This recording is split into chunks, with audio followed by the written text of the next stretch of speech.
នៅក្នុងវីដេអូនេះហេតុអ្វីបានជាកូនសិស្សទាំងអស់នេះបានប៉ះផ្លាកលេខរបស់ប៉ូលីសការធ្វើដូច្នេះមិនមែនជាការគោរពនោះទេហេតុផលនឹងធ្វើឲ្យអ្នកភ្ញាក់ផ្អើលសូមពិនិត្យមើលផ្លាកសញ្ញាឲ្យបានច្បាស់លាស់ផ្លាកសញ្ញានោះភាគច្រើនមានលេខ9 8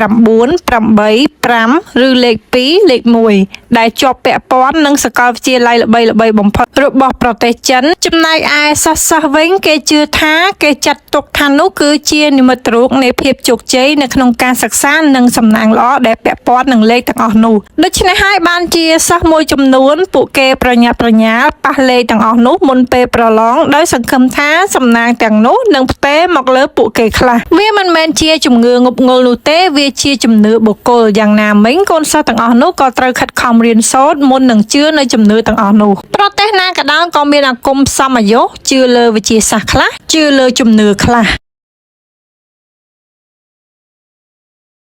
មើលនៅក្នុងវីដេអូនេះហេតុអ្វីបានជាកូនសិស្សទាំងអស់នេះបានប៉ះផ្លាកលេខរបស់ប៉ូលីសការធ្វើដូច្នេះមិនមែនជាការគោរពនោះទេហេតុផលនឹងធ្វើឲ្យអ្នកភ្ញាក់ផ្អើលសូមពិនិត្យមើលផ្លាកសញ្ញាឲ្យបានច្បាស់លាស់ផ្លាកសញ្ញានោះភាគច្រើនមានលេខ9 8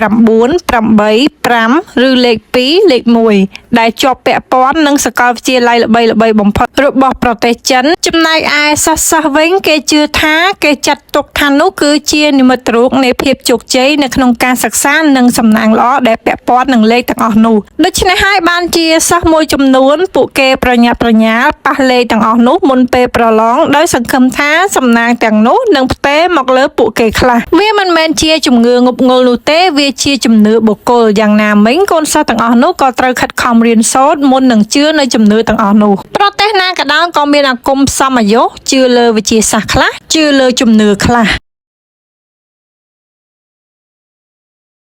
មើលនៅក្នុងវីដេអូនេះហេតុអ្វីបានជាកូនសិស្សទាំងអស់នេះបានប៉ះផ្លាកលេខរបស់ប៉ូលីសការធ្វើដូច្នេះមិនមែនជាការគោរពនោះទេហេតុផលនឹងធ្វើឲ្យអ្នកភ្ញាក់ផ្អើលសូមពិនិត្យមើលផ្លាកសញ្ញាឲ្យបានច្បាស់លាស់ផ្លាកសញ្ញានោះភាគច្រើនមានលេខ9 8